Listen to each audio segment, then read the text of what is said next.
The second part we are going to look at is rounding off to decimal places. Now, of course, decimal places come from decimal numbers, and a decimal number is a number with a decimal point.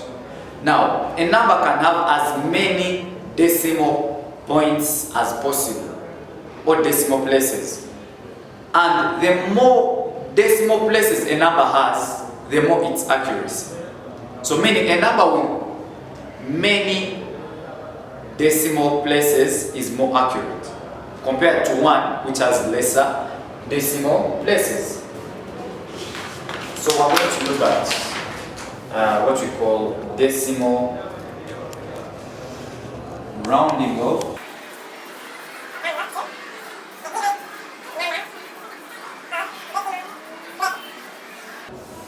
So we're going to look at rounding off to a given number of decimal places.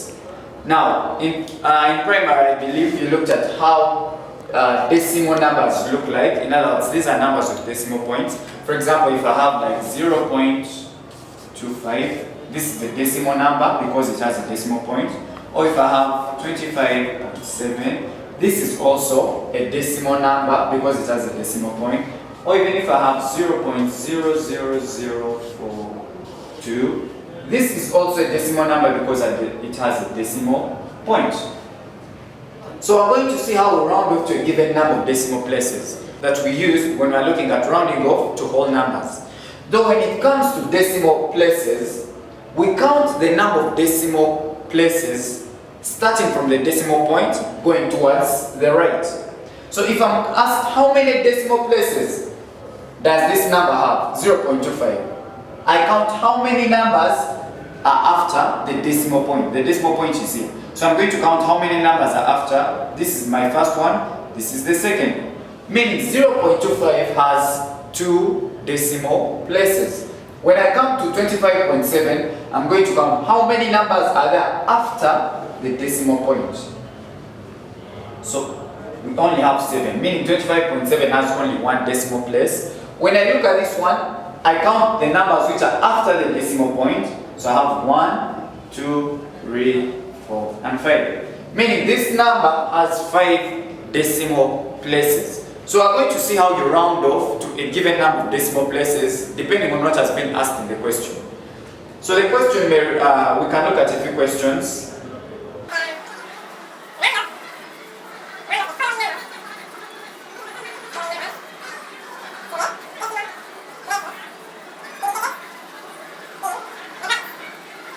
So the question is, round off the following numbers to the decimal places indicated in the brackets. So number 1 I can have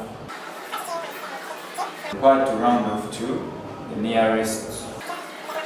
I'm using DP to represent decimal places.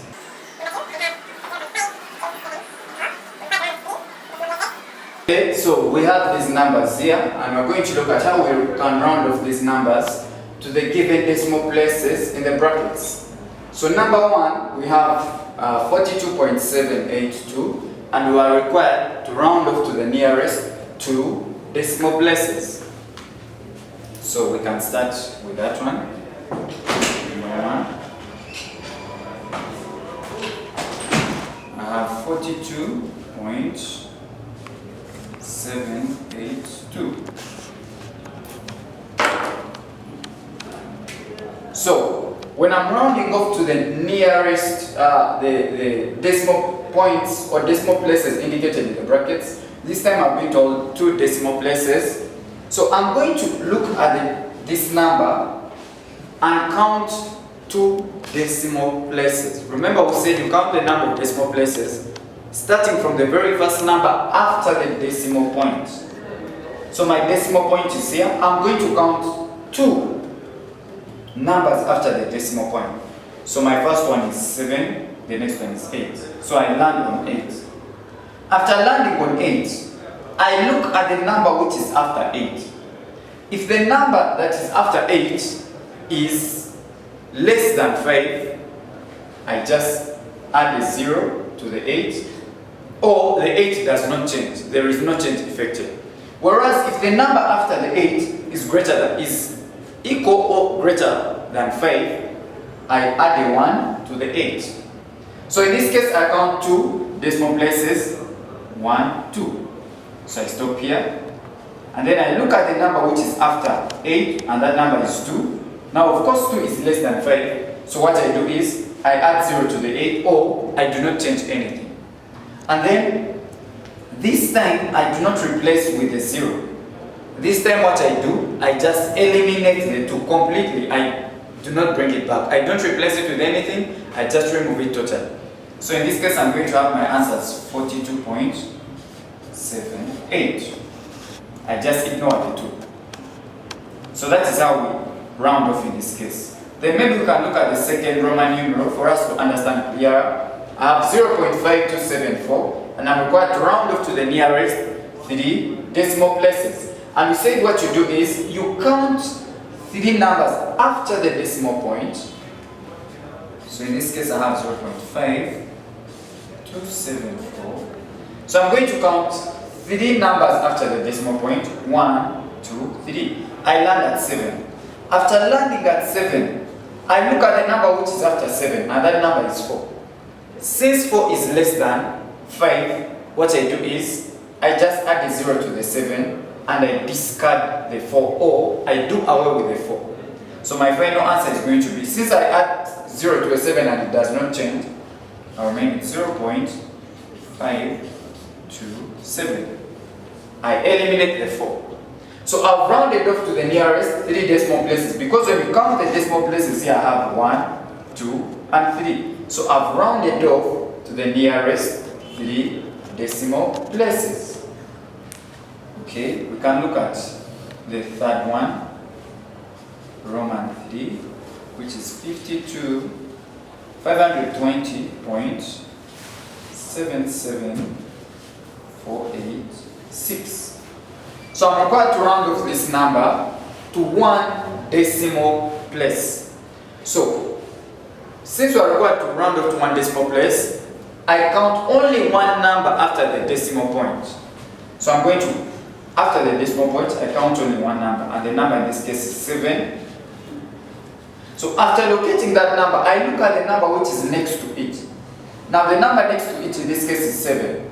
And since 7 is greater than 5, I add a 1 to this number, which is in the 1 decimal place. So meaning I'm going to have 520.77486. I add a 1 to the 7 plus 1. Then I end up with 520.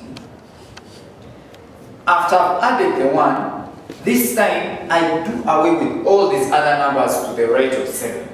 Remember, when we're looking at whole numbers, we would replace these numbers with zeros. But when we're dealing with decimal places, we just discard, or we eliminate, or just remove all these other numbers. So after I've added the 1 to get the 8, I just stop there. So I've rounded off this number to 1 decimal place, because you can see I have only 1 number after the decimal point. Lastly, Roman 4, I have 0.0005712. And I'm required to round off to the nearest 5 decimal places. So I'm going to count 5 numbers after the decimal point. This is 1, 2, 3, 4, and 5. So I stop at 7. After I've stopped at 7, I look at the number which is after 7, and the number in this case is 1. And since 1 is less than 5, I do not add anything to the 7. So I just add 0 to the 7, it remains the way it is. So meaning that my final answer is going to be 0.00057. Then all these other numbers to the right of 7 are eliminated, or they are done away with. So I don't bring them back. So that is my final answer. And when you count the number of decimal places in this point, we have 1, 2, 3, 4, 5. So I've rounded off all this, the whole of this number to the nearest 5 decimal points. So we have looked at how to round off to a given number of decimal places, depending on what the question wants. You can be required to round off to the nearest 3 decimal places, 4, 1 decimal place, 5 decimal places, as many as you ask to do. So I've said what you do is you count the number. If you're required to round off to the nearest 5 decimal places, you count 5 numbers after the decimal point. After you've arrived at that 5th number, you look at that number which is next to it. If that number next to it is less than 5, then you add a 0 to that number which is in the 5th decimal place. If the number after is 5 or greater than 5, I add 1 to that number which was in the 5th decimal place. And then I just do away with all these other numbers which are left to the right of the 5th decimal place. So that is how we round off to the nearest decimal numbers or decimal places. We also looked at how to round off to the nearest whole numbers. Otherwise, thank you so much for listening, and we shall continue from there next time.